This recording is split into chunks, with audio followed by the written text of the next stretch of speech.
قرآن مقدس میں اللہ رب العزت نے ارشاد فرمایا، یا ایھا الذین آمنوا اذکروا اللہ ذکرا کثیرا وسبحوہ بکرۃ واصیلا۔ اللہ فرماتا، اے ایمان والو، تم اپنے رب کو کثرت سے یاد کیا کرو اور صبح و شام اللہ کی پاکی بولو۔ کسی شاعر نے کیا خوب کہا ہے کہ اللہ کو بھول گئے فکر روزی میں انسان، اللہ کو بھول گئے فکر روزی میں انسان، تلاش رزق کی ہے رازق کا خیال ہی نہیں، تلاش رزق کی ہے رازق کا خیال ہی نہیں، اور سر جھکانے سے نمازیں ادا نہیں ہوتی، سر جھکانے سے نمازیں ادا نہیں ہوتی، دل جھکانا پڑتا ہے عبادت کے لیے، دل جھکانا پڑتا ہے عبادت کے لیے۔ اللہ کا ذکر انسان کو زمین کے پستی سے اٹھا کر آسمان کی بلندی تک پہنچا دیتا ہے۔ ذکر خدا میں وہ طاقت ہے، اللہ کے ذکر میں وہ طاقت ہے۔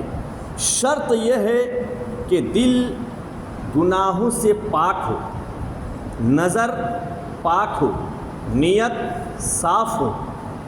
دل میں اگر گندگی ہے تو اس گندے دل میں علم نہیں بستا، اور وہ ذکر خدا کوئی کام ہی کا نہیں، وہ ظاہراً دکھاوا ہے۔ تو دل دماغ فطورات سے، گندگیوں سے، تمام خرافات سے پاک ہونا چاہیے، اور دل دماغ کو، ذہن و فکر کو دنیاوی گندگیوں سے پاک و صاف کر کے انسان جب اللہ کے سامنے جھکتا ہے، وہ عبادت رنگ لاتی ہے، وہ عبادت کارآمد ہوتی ہے۔ پیغمبر اسلام حضرت نوح علیہ السلام کے زمانے کا واقعہ ہے، اور یہ حدیث نسائی شریف کی ہے۔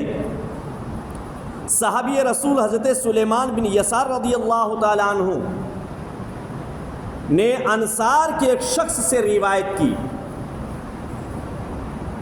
انہوں نے کہا کہ حضور امام الانبیاء شفیع محشر صلی اللہ تعالی علیہ وسلم نے ارشاد فرمایا کہ حضرت نوح علیہ السلام نے اپنے صاحبزادے سے فرمایا، اپنے لڑکے سے فرمایا، کیا فرمایا کہ میرا لخت جگر، میری نور نظر، میں تمہیں وصیت کرتا ہوں اس لیے کہ تم کہیں بھول نہ جاؤ، تمہیں کچھ چیزوں کی میں وصیت کرتا ہوں، اور وہ وصیت نہایت ہی مختصر ہے، بہت تھوڑا ہے، کم ہے، اور وصیت یہ ہے کہ دو کام کی میں تمہیں وصیت کرتا ہوں، دو کام ہے، اور دو کاموں سے تمہیں روکتا ہوں۔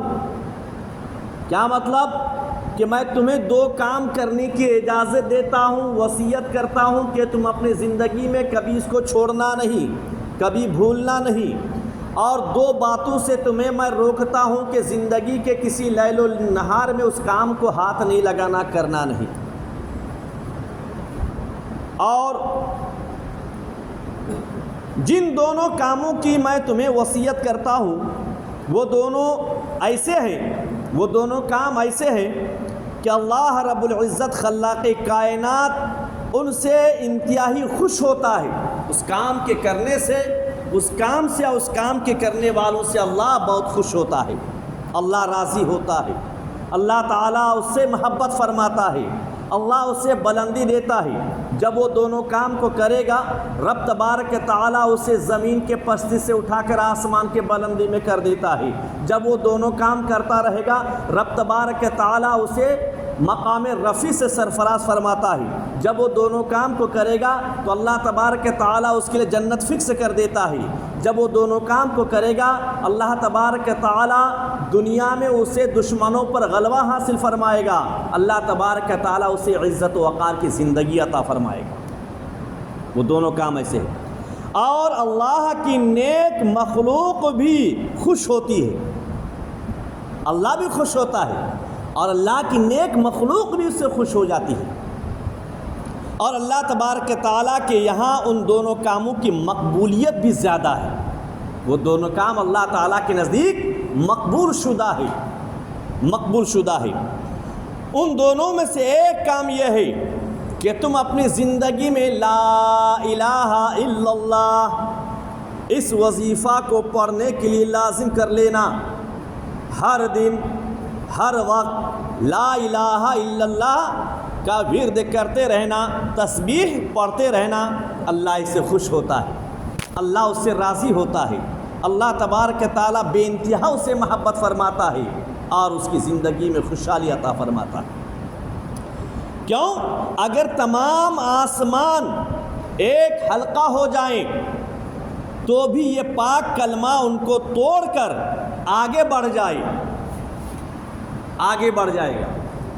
اور اگر تمام آسمان و زمین کو ایک پلڑے میں رکھ دیا جائے اور دوسرے پلڑے میں یہ پاک کلمات رکھ دیا جائے، تب بھی کلمہ لا الہ الا اللہ والا پلڑا وزنی ہو جائے گا، تب بھی وزنی ہوگا۔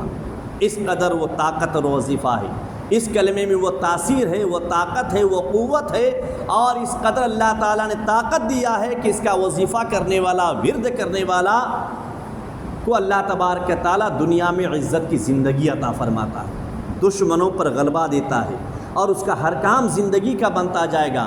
انسان کی نیت جب صاف ہوگی تو اللہ تعالیٰ اسے ہر میدان میں فتح دے گا۔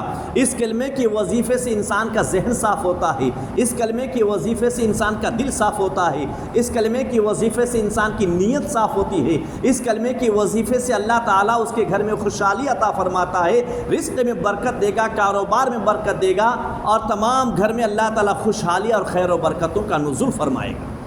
وہ طاقت اس کلمے میں۔ اور دوسرا کام سبحان اللہ و بحمدہ، اس کا پڑھنا، سبحان اللہ و بحمدہ۔ اور بخاری شریف کی آخری حدیث بھی ہے، میں نے اس سے پہلے ہی بتایا، بخاری شریف کی آخری حدیث بھی سبحان اللہ و بحمدہ کا پڑھنا۔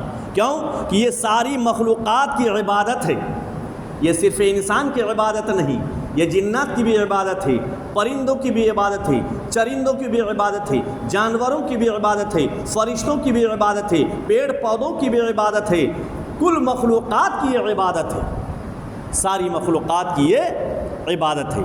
اور اسی کی برکت سے اللہ تعالیٰ تمام مخلوق کو رزق عطا فرماتا ہے، یہی کلمے کی برکت ہے۔ لیکن گنہگار انسان ہے، ساری چیزیں کرے گا، خدا کے گھر کے جانب قدم نہیں بڑھتا ہے، اللہ تعالیٰ کے نعمت کو رات کو کھا کے سو جائے گا، لیکن نماز عشاء پڑھنے کے لیے اس کو فرصت نہیں ہے، فلموں کو دیکھے گا، نماز عشاء پڑھنے کے لیے فرصت نہیں ہے، ڈھول تاشے میں جائے گا، نماز عشاء پڑھنے کے لیے فرصت نہیں ہے، شراب پیے کر ناچے گا لیکن اللہ کی عبادت کرنے کے لیے فرصت نہیں ہے، دارو پیے گا لیکن نماز عشاء پڑھنے کے لیے اللہ تعالیٰ کی مقبول شدہ عبادت کے لیے اس کے پاس سمے نہیں ہے۔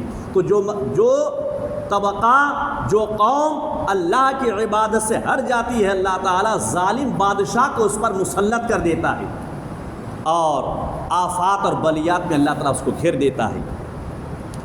تو اللہ کے حبیب نے فرمایا سبحان اللہ و بحمدہ، اسی وظیفہ کی برکت سے، اسی کلمے کی برکت سے اللہ تعالیٰ تمام مخلوق کو روزی عطا فرماتا ہے۔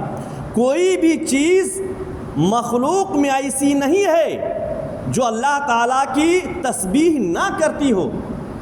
سبح للہ ما فی السماوات و ما فی الارض، تسبیح پڑھتی اللہ تعالیٰ کی جو کچھ ہے آسمان و زمین کے بیچ میں، ہر چیز، مگر تم لوگ ان کے کلام کو سمجھتے نہیں، اور جن دو چیزوں سے میں تم کو منع کرتا ہوں، حضرت نوح علیہ السلام نے کہا کہ جن دو چیزوں سے، دو کام کو کرنے سے میں تمہیں منع کرتا ہوں، ان میں سے ایک کام ہے شرک باللہ، اللہ کے ذات میں کسی کو شریک نہیں کرنا، اللہ تعالیٰ کی صفات میں کسی کو شریک نہیں کرنا، چونکہ یہ شرک اکبر ہے، اللہ تعالیٰ اس کو کبھی معاف نہیں فرماتا۔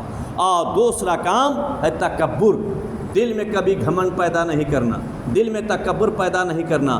عبادت کثرت سے کرو، زمین پر جھک کے رہو. عبادت کثرت سے کرو، زمین پر عاجزی انکساری کے ساتھ زندگی گزارو. چونکہ وہی جھاڑ جھکتا ہے زمین کے جانب جس میں پھل ہوتا ہے. اور جس قدر انسان کے اندر عبادت کی طاقت ہوگی، عبادت کی قوت ہوگی، اللہ کو جس قدر زیادہ سے زیادہ سجدہ کرے گا، اس کی تسبیح و تحلیل بیان کرے گا، اس کا مزاج نرم ہوتا جائے گا، دل نرم ہوگا. اور جب نرم ہو جائے گا وہ زمین پر جھک کے چلے گا، مخلوق کو اس کے پیچھے لگا دے گا. اللہ تعالیٰ اس کی محبت کو اپنی مخلوق کے قلوب میں ڈال دیتا ہے، اس کی ادب و احترام کو مخلوق کے قلوب میں ڈال دیتا ہے. وہ نظریں جھکا کے چلتا ہے لیکن مخلوق اس کی ادب کرتی ہے. ان دونوں کی وجہ سے اللہ تعالیٰ اللہ سے حجاب ہو جاتا ہے اور اللہ کی نیک مخلوق سے حجاب ہو جاتا ہے. جب انسان تکبر کرے گا، تکبر انسان کے اعمال کو کھا جاتا ہے، تکبر انسان کے اعمال کو تباہ کر دیتا ہے، تکبر انسان کی زندگی کو تباہ کر دیتا ہے، تکبر انسان کو مٹی میں ملا دیتا ہے، تکبر انسان کے قلوب کو سخت کر دیتا ہے، دل کو سخت کر دیتا ہے اور انسان فنا کے راستے میں اتر جاتا ہے. اس لیے دل نرم ہونا چاہیے، قلب نرم کیجیے. اور نرم کرنے کی چیز ہے اللہ کی عبادت، اللہ کا ذکر، اللہ تعالیٰ کے سامنے جھکنا. اس سے دل نرم ہوتا ہے. اللہ تعالیٰ کی بارگاہ میں دعا ہے.